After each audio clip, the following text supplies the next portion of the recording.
published probably well over 200 videos on this platform, but the first time I've gone live. So let's see what happens. Hopefully a few people might show up, and if not, anyway, hopefully the video content is interesting and useful for those of you who might be watching it later. I'm going on a walk here in the park, and it's only about a 10-minute walk, so we'll see whether or not we fill that time.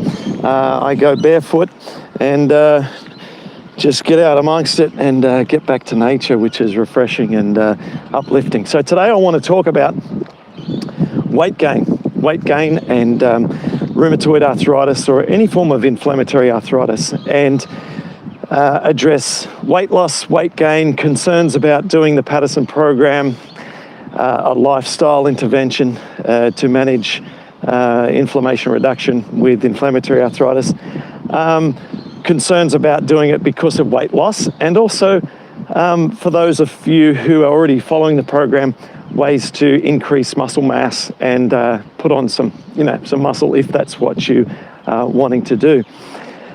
So first of all, let's address, and this comes up because a lot of people are concerned about doing our program because they're worried about losing weight. And first of all, weight loss is a real deal when you have inflammatory arthritis. Studies show that when you have ongoing inflammation, you actually do become susceptible to muscle atrophy. So you actually have a greater challenge than someone without ongoing inflammation with maintaining muscle mass. So it's a real issue, and weight loss is something that we need to factor into our lifestyle changes. But avoiding making massive improvements to your rheumatoid arthritis health, and avoiding doing things that also are scientifically proven to reduce inflammation and give you, a longer life, basically, by shifting to more plant eating, you're better off still making those changes, getting into these lifestyle improvements, and then adjusting for weight loss and using strategies that I'll talk about now. And so we want to dive in and we want to make these lifestyle changes and eat healthier and exercise, but we want to also at the same time preserve our muscle mass and ideally gain muscle mass, and we can do that. So once we get started and we start eating in a healthier way, to avoid the muscle mass loss, we need to do two things. One, we need to eat an excess of calories. So we need probably about 300 extra calories per day to be able to then fuel the exercise that we're going to do in parallel to the eating plan and the little bit of extra calories. And those extra calories should come from the food sources that you've already established by following the reintroduction sequence as being safe for your body. So for example, just by way of example, if you can eat sweet potatoes, no problem, then you can just have one more sweet potato in your day if you then plan to actively pursue muscle mass growth. Just for example, some extra calories. You do not need to chase extra protein. We do not need to just deliberately take protein powders and look for really high protein foods, and nor do we need to chase higher fat intake. All we need is to meet our fatty acid requirement for our health and meet our protein requirement, and then just exceed our calorie intake by a little bit. Massively increasing protein, massively increasing fat, massively increasing fuel intake across the board is only going to be counterproductive for joint inflammation. So we don't want to be doing that. We only need to adequately meet our daily requirements of nutrients and a little bit of extra calories, and we're good to go. Then in terms of working out and actually building some muscle mass, muscle doesn't spontaneously grow. If you look around you, people who eat excess calories each day, they'll put on fat, right? Because excess fat will translate and you will gain fat if you're not burning it. And so we need to actually use our muscles to grow them. And it doesn't have to be hard. It doesn't have to be hard at all. just some resistance training with some bands or doing some squats up and down off a chair. Those two things have been shown in a study in the Frontiers of Physiology journal to reduce C-reactive protein compared to people who don't exercise for 82-year-old females. So just by doing some resistance exercises up and down off chairs twice a week, and you've got lower C-reactive protein levels than women same age who don't exercise. Better blood cell count, better hemoglobin, right? So it doesn't have to be much. But obviously the more you do off that kind of minimum level is going to create more results, going to challenge the muscles more and allow them to grow. And with muscle growth, you then develop more confidence, you then develop more abilities. Your joints therefore benefit because you're able to do exercises that are more comprehensive. Your range of motion of your joints can increase as well. And so there's this benefit create benefit situation.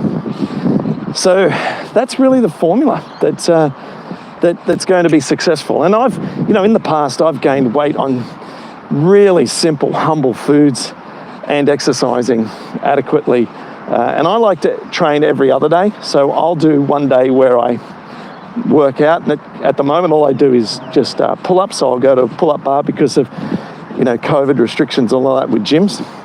And I'll just exercise like that every other day, take a day off, recover, and go and do it again. My whole time that I'm exercising is 20 minutes every other day. I just jump in, do some pull-ups, go for a walk, come back, do some more, go for a walk, and that's it. So it's really simple, but that's what I'm doing at the moment. In the past, I've done extraordinary numbers of Bikram yoga classes and gym sessions, spent so much time doing that sort of stuff, but it doesn't have to be extraordinarily challenging. This high-intensity interval training is effective. And there was another study, and I forget which journal, but they had, again, people in their 60s, right? So we're not talking about, whippersnappers, like young teenagers. We're talking about mature adults, and they had them on a treadmill. Again, only a few times a week, but they increased their heart rate to above 80% maximum, 3 or 4 times over a 30-minute period, and this alone helped to reduce their inflammation with rheumatoid arthritis. After only like 4 to 6 weeks, they measured their blood again and saw the inflammation reduction. So it doesn't have to be crazy like every single day Bikram like I used to do. I've learned more since then. So we've got some people there. Thanks for joining me on this live call. If you've got some questions, throw them down below. I don't know how to actually see the questions, but please drop me a comment or a question down below, and if it pops up on my screen, I will answer it. I'll keep an eye on the screen and answer whatever question you have, whether it be related to exercise, weight gain, muscle growth, or anything really. It can be anything that you like. So that's all I really wanted to share with you today, and just to encourage you that we do need to exercise around the big joints, especially because the knees and the elbows can develop tendonitis, and the tendonitis is best reduced via the contraction of those muscles through exercise. So this is the best way to reduce tendonitis, and the doctor never really kind of identifies usually or separates the tendonitis from the synovitis. A doctor will often look at the joint and say it's inflamed, but there are 2 categories that are crucially important to separate: the synovitis and the tendonitis, because the tendonitis, which is the inflammation of the soft tissue, the connective tissue around the joint, that can be tremendously improved by doing the right exercise, okay? So the best, most effective solution to that is not drugs, for example, okay? The best effective solution is to actually use your joint in an effective way, because you can get rid of the tendonitis. Okay, someone just posted a comment. Let me see if I can see that. I missed it, I'm sorry. Someone just said thank you, and I appreciate that. Live chat, let's see if that's it. Thanks for sharing, Clint. This is so important. Thanks, Chris. Appreciate it. I hope you're doing good. You know, it comes up all the time for men. Guys are often worried about, especially, the physical appearance associated with weight loss and having a health condition like rheumatoid arthritis. And, we just want to look strong. And I've been thin my whole life. I haven't really, I've never had like a big frame or whatever, but, I'm doing more pull-ups now than I ever have in my life, okay? Chin-ups, I'm doing like 8 and a bit, which is what I was doing when I was 18. So I haven't broken through from my 18-year-old healthy, but I'll get there. So we can do this. Good on you, Chris. Thanks for the comment, mate. Anyone else want to leave a comment below? Thanks so much. I also have another YouTube channel that all my podcasts are going to over at Rheumatoid Solutions. So I'll drop the link below for Rheumatoid Solutions podcast YouTube channel, because that's where all the podcasts are going. A lot of people may not know that I have another YouTube channel that's really active. Thanks everyone, keep up the great work, and I'll see you in another video. Bye for now. If I can turn this off.